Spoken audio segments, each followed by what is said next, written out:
Welcome and good morning, everyone. Good afternoon, good evening, depending on where you are in the world joining us today. I am very proud to introduce a very important discussion from the Women Empowerment and Leadership chapter called the Employee Resource Group Movement. Our panelists and our moderator have worked very hard to put this discussion together. And I'm very excited to introduce our moderator for today's conversation, Heidi Solomon. She's the Vice President at Global Sales for VXI, and she's also a Welsh chapter part of the leadership team. And our distinguished panelists are Bronwyn Justice. She is the Senior Financial Analyst at CBRE, and she also leads the African American Network Group Conference Chair for CBRE. And then we have Caskey Lewis Clapper, who is the Chief HR Officer for Magellan Health. And lastly, we have Neelam Chauhan, who is the Inclusion and Diversity Leader for Honeywell. I'm sure we are all excited to hear what you'll have to say, and I'm sure it's going to be a very interesting and a lot of learning conversation here. So without any ado, I hand it over to Heidi to moderate. Thank you so much. Thank you, Shitra, for the kind introduction. I'm very excited to have this distinguished panel as part of our discussion today. So just to sort of level set for everybody on the call, you know, most of you are likely aware of what employee resource groups are, but just as a you know, baseline, typically employee resource groups are also known as affinity groups, are intended to celebrate diversity. They're voluntary, employee-led collectives designed to foster diverse and inclusive workplaces, to promote equity and workplace mobility. You know, some of the other benefits that we've seen is inclusive of the development of future leaders, increased employee engagement, and expanded marketplace reach.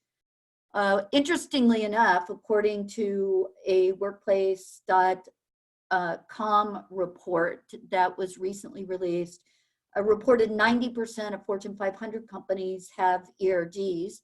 Some are effective and some, frankly, are not as effective as they could be. So today, our esteemed panel will discuss what they are doing and what they advise to create a meaningful ERGs within their organizations that can help transform your company or their companies. So with that, thank you again to the panelists for joining, and I'm just going to kick off with a few questions.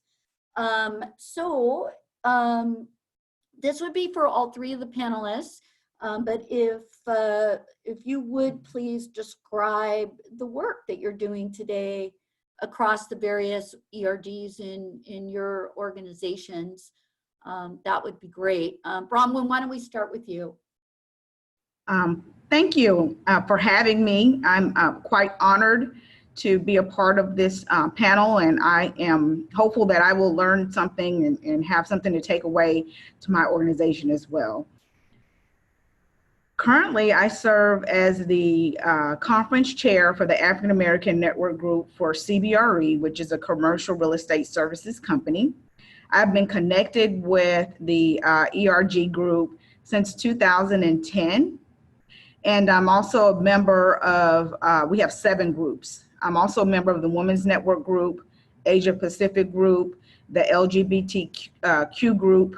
And I share that because I do my work, my sweat equity, my service, my gifts are with the African American Network Group. But I'm also a member of those groups so that I can be connected to the organization and take advantage of the professional development and the network opportunities that the other groups make available. At my company, anyone can be a part of any networking group, even if you don't identify with that particular group.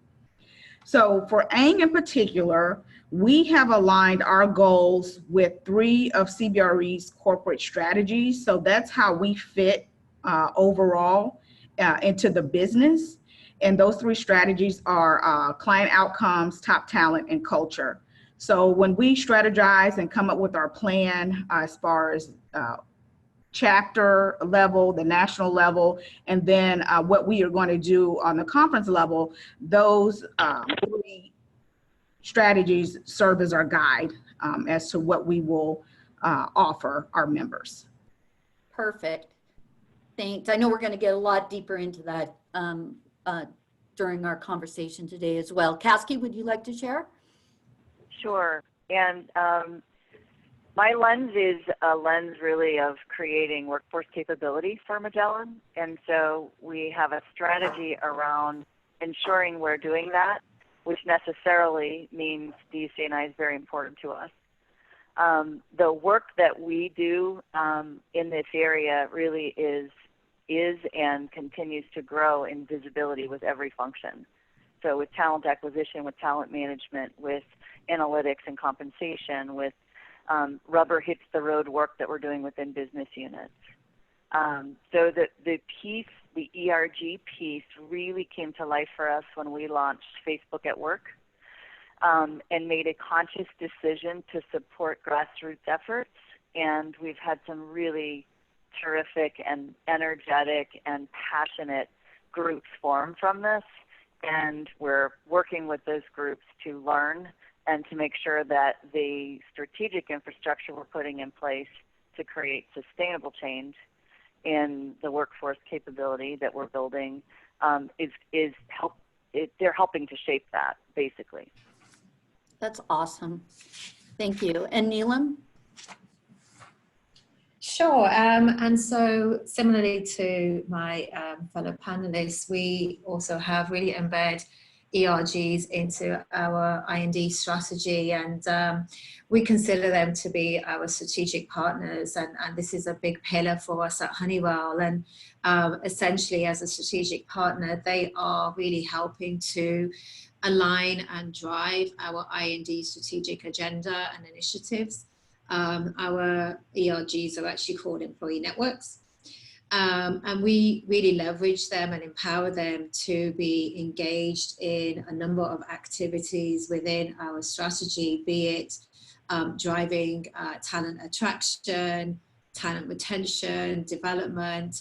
They certainly are a strong community and support group, and leveraging that network to really connect our employees across 110,000+ organization worldwide. It's quite a task, and so having these employee networks is a great way for us to connect people and really build these mentoring and coaching communities that help to drive our agenda through various initiatives aligned to our overall global strategy. And so we focus on them as talent pools and resources. We connect them to our inclusion diversity councils, and through that, they really are helping to get a lot of the work done, as well as us supporting these employee networks with their strategies and things that are their top priorities. Perfect. And I know both Caskey and Neelam, as we were prepping for today's meeting, you had talked a lot about how a lot of these groups came from a grassroots effort, but there was also some overlying corporate objectives. Would you be willing to address that and how you support that? Caskey, Sure. So, essentially from a strategy perspective, one of the spokes of that strategy is ensuring that we're leveraging voice of our team members. And just to give you an example of a group that has just made a lasting impact on me, our Women in Technology ERG is a group that got together. A couple of amazing women did a Zoom video and broadcast it out to the company. And in that video, they just had a really informal dialogue about what they wanted to try to accomplish with this group. And the response was just amazing. And the energy and the passion, if you go on Workplace and read the strings, you can't not have a huge smile on your face and just see amazing things happen. And it's not just a feel good and a connect, although it was so clear there was a void, and it helped them fill that void. They invited people from all over the company, men and women necessarily, to have a diverse group of employees to be able to share thoughts and ideas on how to champion the kinds of things they were working to make happen. And it really evolved into something with teeth in a good way, launching a mentoring program, sponsoring development programs, getting involved with STEAM, having speakers and lunch and learns, and even the more simple things like posting an article and the energy that generates for folks who can resonate with something in there. So the Women in Technology group for me was really a strong and powerful influence in my thoughts around how we integrate what folks are telling us and what they're experiencing and what they're demonstrating, and the strategies that we have in place and frankly have had in place for years and years and years and years. And the question is, how do you bust up those mental models and rethink those? So if you don't have enough women in technology, let's take a look at the position descriptions. Mm-hmm. How are we writing those? How are we recruiting for those roles? What are we doing when folks are onboarded? How are we creating a forum for them and success for them? And the WIT-ERG really, I think, has helped us think about everything we're doing from a systemic perspective differently. So it's been an amazing experience, and it is grassroots. It is energy of people who care about this and want to make something happen. In my experiences, that's typically when you're able to change the world in some way. Yeah, I love that. And did that grassroots effort spark other initiatives within the company, other affinity groups, or? Absolutely. Yeah, and one of the ones that comes to mind is a affinity group called We Can, which is really sort of tackling the barriers that we put in front of ourselves in accomplishing things, and really learning to think differently about what we can accomplish. And dealing with things like the impersonator syndrome. So other things have come out of that. That's awesome. And how about you, Neelam? Well, I think that one of the critical areas of focus for the I&D strategy here was, how do we help to empower our ERGs that have, a lot of them were at grassroots level and really organically grown. But I also, when I came into the role and talking to some of these ERGs, they felt that they were probably operating very much in silo. And what was important for them was, the executive sponsorship, the visibility to what they're doing, and also the support as well as the allies that can help make change happen. And so purposefully, we shaped the way that our ERGs are operating. And so now they are very much structured under a inclusion and diversity network, and actually we have an infrastructure in place where they have that support, so they don't feel like they're working in silo. And sometimes it can lead to fatigue, and I just feel like I'm on this hamster wheel and we're doing all this great work, but is it having an impact on our numbers? Is it having an impact on increasing females in leadership positions, or mentoring and sponsorship, and really helping the members make change happen?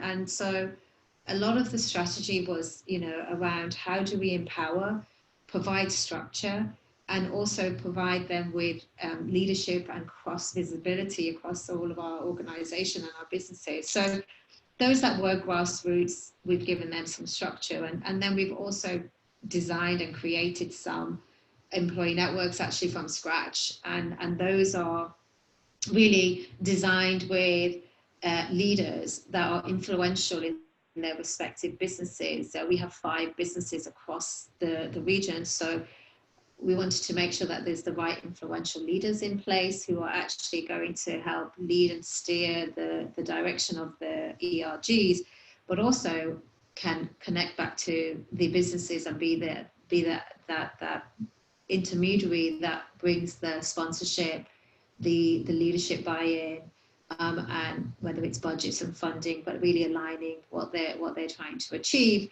to the business needs, and showcase some of the great things that are going on, and how this is a pool of talent that actually can help business grow through their expertise, and also because they actually look like the customers that we serve.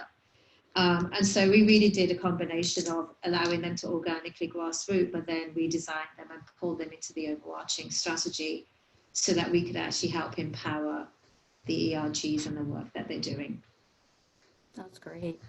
And Bronwyn, you're involved in a lot of different groups within your organization. Perhaps you can share with our listeners, from your perspective, what are some of the key drivers to successful deployment of ERGs within an organization? So the first thing is top-down support. And at my company, we definitely have our CEO is extremely supportive of our ERG groups, and not just in name only. When we have events on the local level, I sit here in Dallas, Texas, and he sits here as well. He has attended ERG events for the Asia Pacific Network Group. He was at a Lunch and Learn. He has been at almost all of our conferences for the African American Network Group. So he is there, he is present. His executive leaders that serve as sponsors are also on board. So I think that's number one, you have to have your executive team on board for the ERGs. And then from the perspective of working inside, you just encourage those that serve in leadership positions, encourage them not to be discouraged, have them understand that they need to have a positive outlook on things, be critical thinkers, because if the budget is not there, you have to be able to figure out a way to accomplish your goals despite that roadblock, and then have a strategy mindset. Always be thinking 3 or 4 steps ahead of what you can do to keep the ball rolling forward, and then work with what you have until you get where you want to be. So that's what I would say are some of the key success drivers that I have found personally working with the ERG organizations. That's awesome. And Neelam, I'm curious, you mentioned earlier, some of the items that you look at in terms of success measurement. Maybe you and Caskey could address, what are some of the areas that you look at in terms of delivering a return on investment for the ERGs within the organization? Mm-hmm.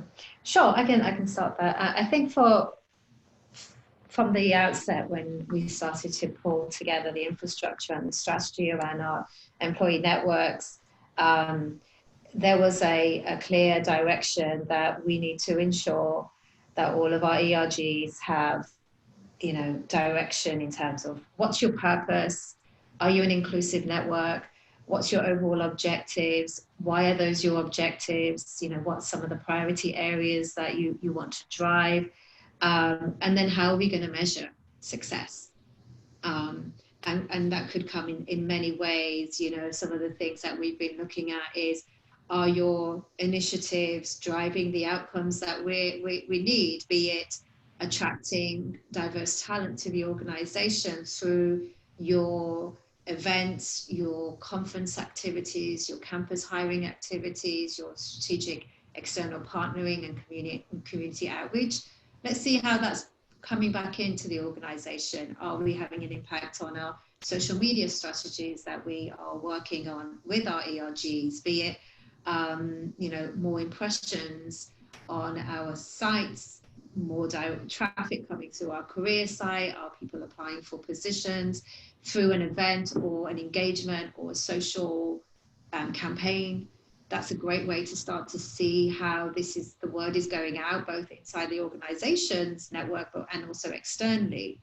I think the other thing is how is this affecting our metrics as an organization? Be it, are we hiring more talent? Are we seeing more promotions into leadership positions? Do we see retention? Is there reduced turnover?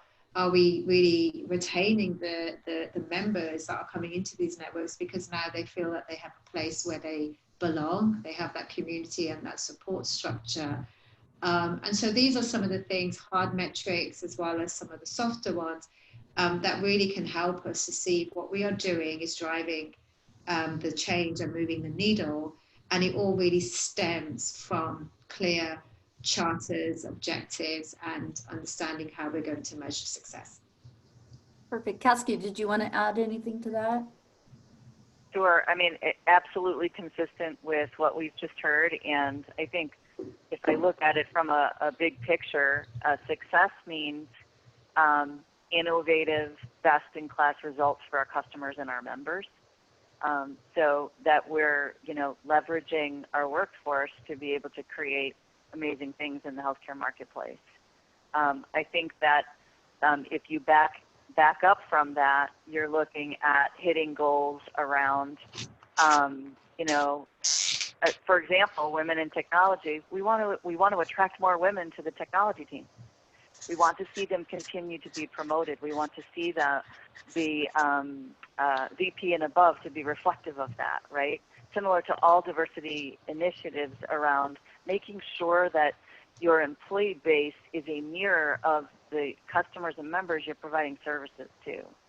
I'm going to throw out I'm sorry, just one more thing, and then backing into just pure ERG, the goal initially was to get people engaged, to get them connected, and to have it be an active group, and to have great outputs from the goals that they set around mentoring and leadership and speakers and that sort of thing. So that's perfect. I'm going to throw a little curveball question out there, just as a part of that, because as you were speaking, Caskey, it sort of triggered a thought on as a part of that, are you also integrating bias training? As you look to attract more women in tech, as an example, right? Sometimes bias plays a factor in terms of hiring. We see it in the call center all the time, right? For tech support programs, it's like they tend to trend towards hiring men, even though women are equally as capable of handling it. So I'm throwing that out to the group, actually, if that's something that you look at as well. I certainly can take a stab at that, and then would love to hear from others. We have offered bias training as part of our normal leadership curriculum. I think that it can be very powerful for helping individuals and teams. And I think that it's not okay just to say you're doing it and check a box and we're done. I also know that there's been a lot of research on bias training not over time making as much of a difference, and I believe it is because it makes the difference with the individual learner or with the group or community that's working together on it, but it takes time for that to take hold if you don't have it connected into, like you said, all of the things that you're doing as an organization to drive change with your workforce. So we have this concept called Mini-Me, which is the tendency to hire people who are exactly like the folks who are leaving a role, which we're really trying to bust up and say, no, if we want to change our outputs and change the way we're thinking and continue to innovate and grow and compete in this marketplace, we need to hire for different things. So just to give that example, that's definitely the path that we've been headed down. That's a great example. Bronwyn or Neelam, would you like to add anything to that? Yeah, I mean, I would say from our perspective, I heard a great quote the other day, and it was around, you know, diverse people should not solely be responsible for diversity. And I think it really resonates because, you know, when we look at inclusion and diversity groups or conversations, a lot of it is almost a burden on the diverse individual. How do you get your leaders buy-in? How do you remove bias in the workplace? How are you driving your careers? And I agree that that absolutely is part of the responsibility, but the focus really from our perspective is we want to build an inclusive culture, one where everybody has a fair and equal opportunity to be successful. And therefore, we all need to work towards that shared goal as an organization. Be it managers, individual contributors, leaders, executives, and employees across the board. And so how are we going to embed inclusion and diversity into our cultural DNA? It has to be really threaded into all our processes and our systems and our day-to-day. And so I almost think that removing the word diversity and actually making it more practical and tangible, removing the word bias and actually embedding it into practical and tangible has really proven to make a difference. And so an example of that would be, you know, as you embark on the hiring process, reinforcing and sending triggers and reminders on the importance of bringing in diverse thinking, and as an organization going through transformation and change and innovation, how to think about the talent you're bringing into the organization to drive that shared goal. I think it's a slight pivot on the language and the way that we drive the conversation with the same outcome. And so I think, you know, bias training in itself is not going to necessarily change an individual, but a program that's really holistic and embedded in all our processes and systems, which includes bias and includes all the other things that are needed, does drive that change. And so that's the way we're looking at it. Great advice. And I can add to that as well. In our company, our diversity and inclusion leadership team that sit on the people side of the business, they've really come out with something simple where all employees can understand how they can contribute to busting up some of the bias behaviors that happen, conscious and unconscious, and just what society has put upon us as Americans and as people. And that is include everyone, because when you are inclusive, diversity will happen.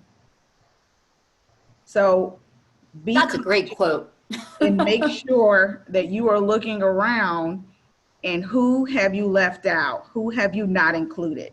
And that's who you need to focus on, and that's who you need to bring to the table. That's who you need to invite to the party, and not just invite them to the party, but ask them to dance. And if they can't dance, show them how to dance. And that will drive the diversity. And so, Bronwyn, just to extend that, I'm curious as to how, you know, as you create global ERGs, how do you account for some regional differences? So, you know, you have your global affinity groups, but then, you know, you may have, you know, a group in Europe or in the US, or, you know, around community outreach as an example, they may want to focus on different areas. So how do you go about approaching that? So CBRE is a global company, and we are a real estate business. And so real estate is extremely localized. So that is our mindset.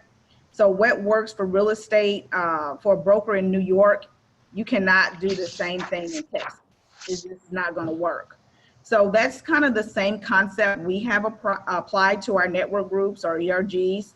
And so for consistency purposes, There, for the top level, there's consistency as far as the leaders and structures around budgeting and things of that nature. But on the local level, to be truly effective, you have to do what works for that particular level. An example would be, we may have, like for the African American Network Group in Florida, we don't have a huge presence of African American employees. So that would be an area where we would probably want to have a virtual chapter so people can be connected to the ERG. But in Texas, we have a large concentration of employees where we can form a chapter and be effective and go out and serve the community and do things like that. So I have a friend she's like one of the smartest people I know. And in one of our talks, she told me, you know, the golden rule, do unto others as you would have them do unto you. And she says she really doesn't follow that. She says, really get to know people and treat them the way they want to be treated. So as leaders, you have to listen to your ERG members, and that may be a little longer way to accomplish your goals, but really listen to them and what the needs are, and then let that be your guide.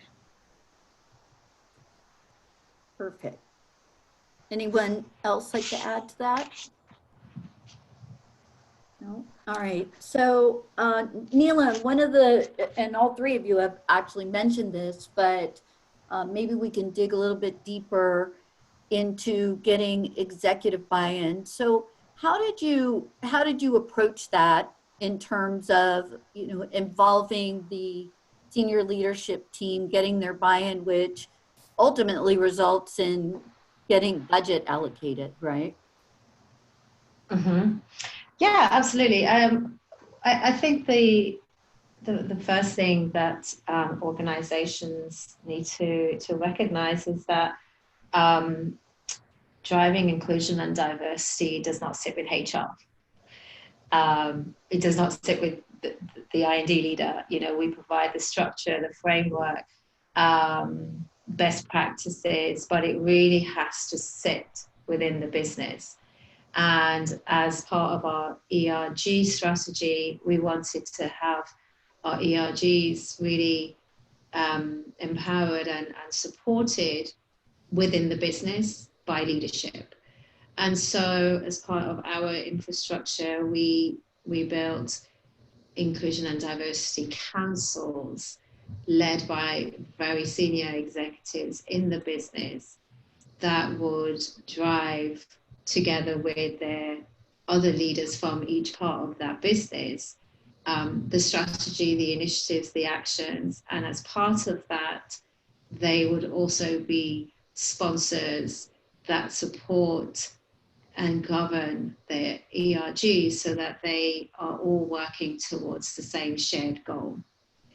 And so instead of it being a bottom-up approach, it became suddenly a top-down in the sense that, oh, well, we've got great opportunity here with our employee networks. And so, you know, our strategies around, we want to have more females in leadership positions, or we want to ensure that we're driving community outreach programs. I'm like, oh, great. Well, here's your networks. And it's a huge amount of members there that are ready and willing and able. And so it became more of a pull versus a push. And it's worked very well because it became the leader's strategy, and therefore they actually came and approached our employee networks to make things happen. That's great. And actually we got a question from one of our listeners today, and this it's a very timely question actually to tag on to this conversation. So this is from Jag, who's a semi-retired male executive who's completely on board, by the way. But he says that the panelists mentioned the key role executives play in creating the right culture and corporate view on this topic. But unfortunately, more than 50% of senior executives are male. Could be even higher than that. So that means, you know, a group of male executives have to lead this effort and not just be the champion. So the question is, what do you think, and what are the steps that you're taking to get the male, not only the executive teams, but the male leaders within the company involved? Mm-hmm. Well, I would completely agree with that, and it goes back to the point of having the right allies. We have 8 inclusion and diversity councils across our whole organization through our businesses and our regions, and I believe the number is now 4 of those 8 are actually led by male executives. And it goes back to diverse people solely cannot be responsible for driving inclusion and diversity. And so having male executives, these are, you know, very influential leaders, and they are fantastic allies that really they understand what we're trying to do. They understand the business case. They're very on board with the efforts, and a lot of that is because it's all coming down from our CEO. And so as an organization, we are holding ourselves accountable, and that accountability is very much coming from the very top. Perfect. Kasky, would you like to add to that? Sure. And along the same lines, we actually have what we call a heat map. And my experience is when you compare people's outputs or results in a team setting, they tend to want to make great things happen. So let me just back up for a second. I think it's a really great question, and I wouldn't be honest if I didn't say that I've spent most of my life trying to figure this out, and will probably spend the rest of my life working to figure out how to continue to drive change. First and foremost, I think we've got to choose our organizations carefully. There may be some organizations where it's just too difficult for one individual to make the change they need to change. And sometimes I think you got to call it and just choose differently. And I think that ultimately that's what's happening all over. And organizations who aren't open to considering a different way are very naturally having more and more and more difficulty recruiting great people. Secondly, I would say no matter what organization I've ever been in, I don't wait for executive support. Life is too short. It's something I have to work on in parallel always, no matter what role I'm in. But the net is there are so many things we can impact without waiting for an executive to say, okay, I support that. There's so much that we can do. And so I wouldn't wait for executive support. I would absolutely continue to champion it and drive it in parallel with whatever you're doing. And third, I just had positive experience meeting executives where they are, understanding what's important to them, and with very few exceptions, have I been unable to get to a place where they want to make the right changes happen for an organization and to get the results that we need. And this is not a nice to do thing. If we can't innovate, we won't be able to compete in the marketplace. And if you don't have a diverse and inclusive workforce, you won't be able to innovate, period. So those are just a couple thoughts that I have. Right, that's awesome. And Bronwyn, you mentioned that, you know, CBRE has a male CEO, but he seems also very involved in the ERGs, correct? Right. Yes. He actually serves as the executive sponsor for our Women's Network Group. And That's awesome. That is all fantastic. In. That's yes. fantastic. Yeah, and I think we have to be careful not to assume because an executive is a male that they aren't huge champions for what we're driving. Right. And he has an open door policy. He is an executive that has made an intentional decision, and this is what I heard with my own ears, as part of his role with the company to be connected to the people. So he will answer your emails. If you want time with him, he makes that a priority. That's just one of his things that he makes a priority. And so as it relates to the ERGs, you see his support. It's not a talking point. It's not a box that he's checking. He is actually putting in the work for the organizations.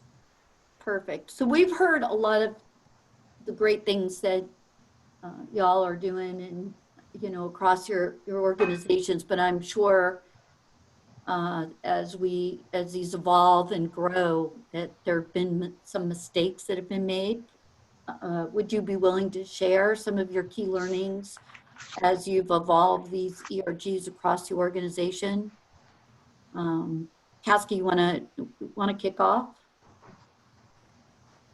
Sure. We experienced early on, and we're all kind of new to this, just simply because it's been just about 2 years since we've launched the technology tool to be able to support the ERGs. Bias training and the need to do that and the desire to do that, and a very passionate group that had a local vendor that they wanted to engage in that.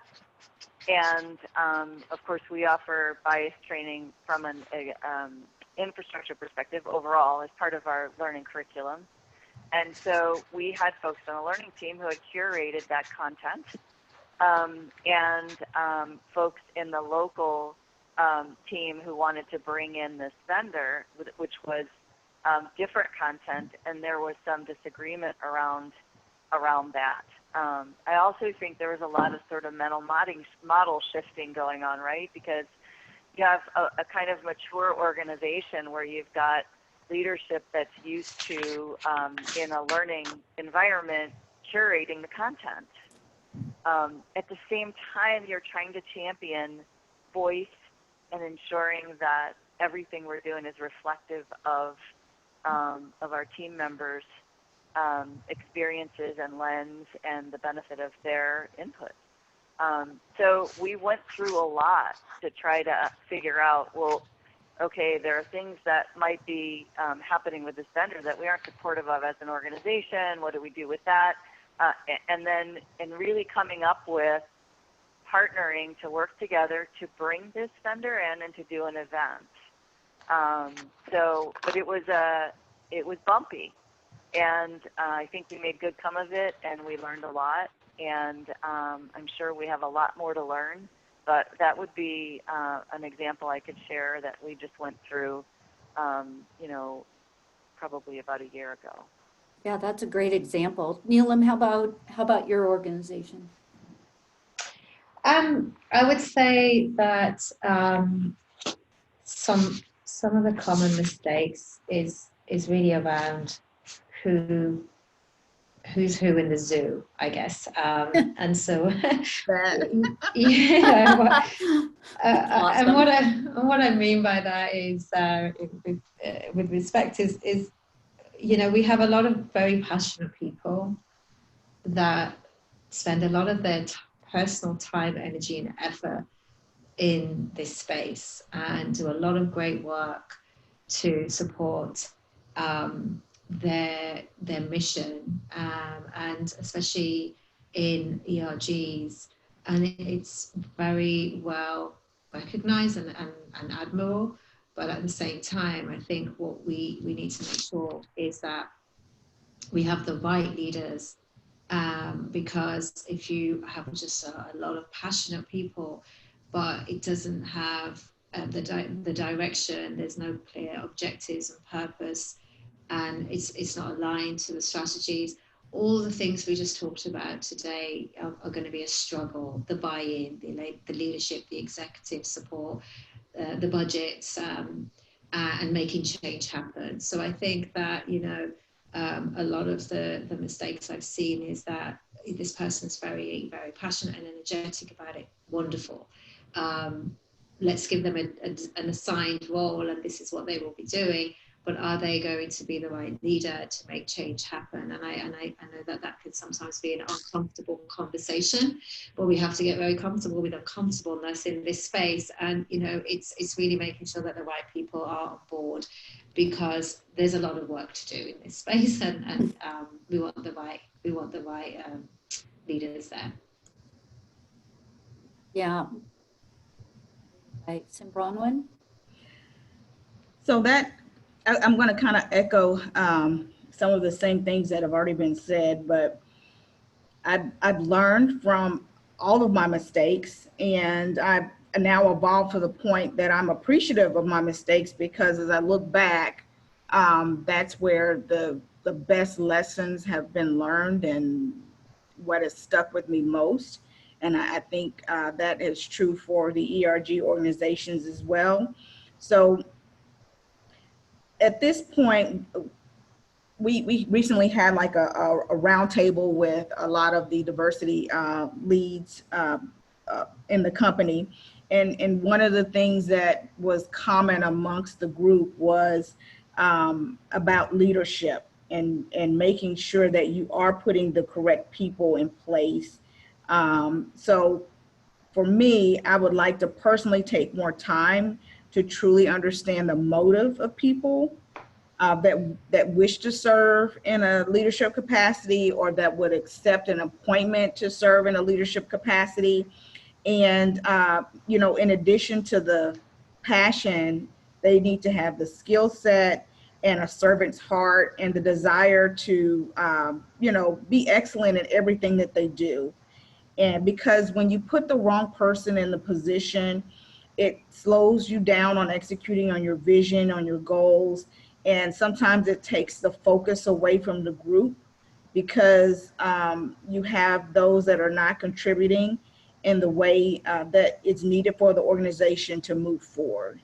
So just really slowing down and being more conscious about the folks that you put in various positions, just to make sure it's a correct fit.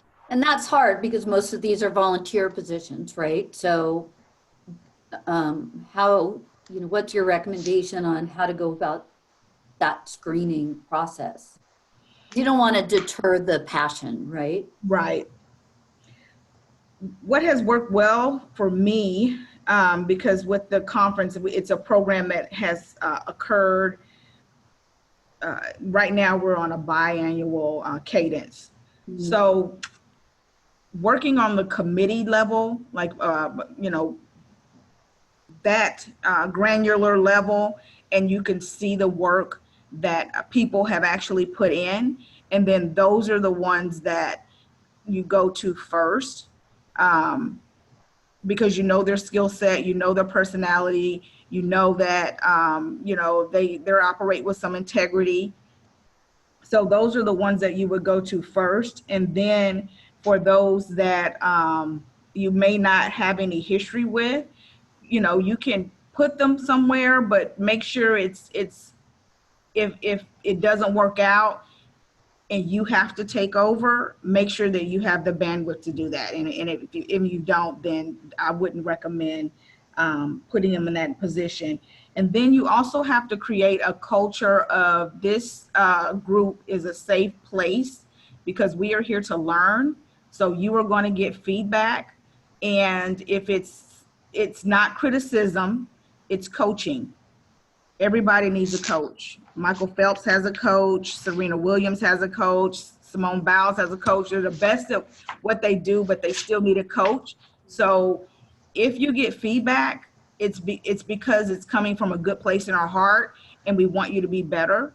So just creating that environment where if they aren't performing up to par, then if they do get feedback, they're open to receiving it and then taking action upon it to improve themselves. Yeah, which is a reflection of their leadership skills anyway, right? Right. So that's great. Yeah, and then, okay, so one last question for the panel. You know, if you could give one piece of advice to our listeners, you know, could be more than one, but if, you know, that they could take away if they're in the process of creating an ERG within their organization or expanding an ERG that they could deploy immediately to affect change. So, Caskey, do you want to start? Sure. So I think I would say try and fail and try something else. I think that we put pressure on ourselves to need things to be perfect, or at least I have in my past. And typically when something's perfect, there's something that's really wrong. So I am a huge proponent of being a learner and benefit from people who are kind enough and courageous enough to help me learn.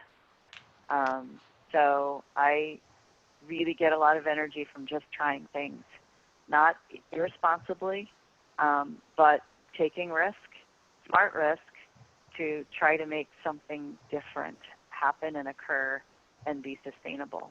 So I think I've been working really hard to learn how to fail and to see that as something that will help me get better and help me change an environment in a very different way. So I'm not sure if that makes sense, but just learning to not need it to be perfect and do something.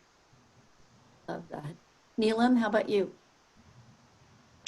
I think everything that we've just talked about for the last hour certainly are, you know, some of the things that we should take away from this conversation. You know, make sure you have the right leaders, make sure that your team, the core team for any ERG are influential, they have clear purpose, objectives, and understand what it is they're trying to improve, so there's success measures there. But I would say, in addition to that, you know, we haven't necessarily talked about it so much yet, but understand the role that particularly that mid-level manager has in an organization, and the impact and influence they have, in addition to leadership and executives. But a lot of the work happens at that middle of an organization, and work with them. What are your clear purpose and objectives? And then what can the mid-level managers of your organization do? Because when I speak to a lot of our managers, people leaders particularly, they get it. They've got the buy-in. They understand what it's all about, why it's a business imperative. But I get a lot of feedback on, just tell me what to do. I just don't know what you want me to do, and how can I help? And so I think when building any ERG strategies and purpose, that needs to be a clear part of the plan. How are we going to engage not just with leaders and executives, but how can we help spread the word and have our people leaders particularly be influenced and impact them to work towards some of the goals and objectives that you have. Perfect. And Bronwyn? I would just encourage everyone to be consistent. Do not be discouraged. Take the time to celebrate the small baby steps. Take the time to learn from the missteps, because all of those baby steps and all of those missteps accumulate together, and eventually it will be success, and you'll see the impact that you are making in the lives of others.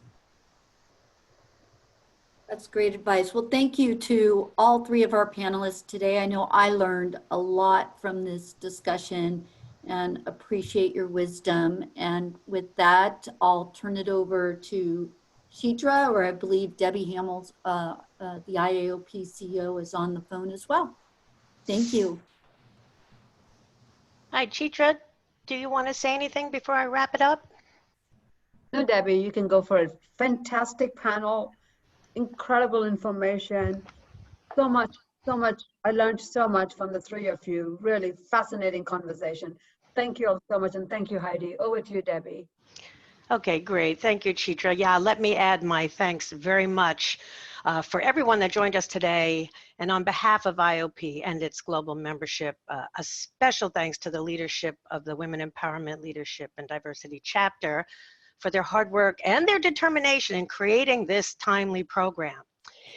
It's through this dedication that we're able to offer such an array of programming, live, right at your desk, or playback at your convenience. And to add to Chitra's remarks, thanks to this fantastic panel, I did learn a tremendous amount from this program. And I want to thank you for taking your time out of your incredibly busy days to share these forward-thinking insights into creating an employee resource group. Why it's essential. I really honestly learned a tremendous amount. ERGs, I now realize, among many other reasons, connect people. And through this connection, diverse voices are heard and amazing things happened. I'm thinking about how we might actually build on this down the road. Maybe we should have a follow-up session on this sometime, because there's so much more I think we can dive into.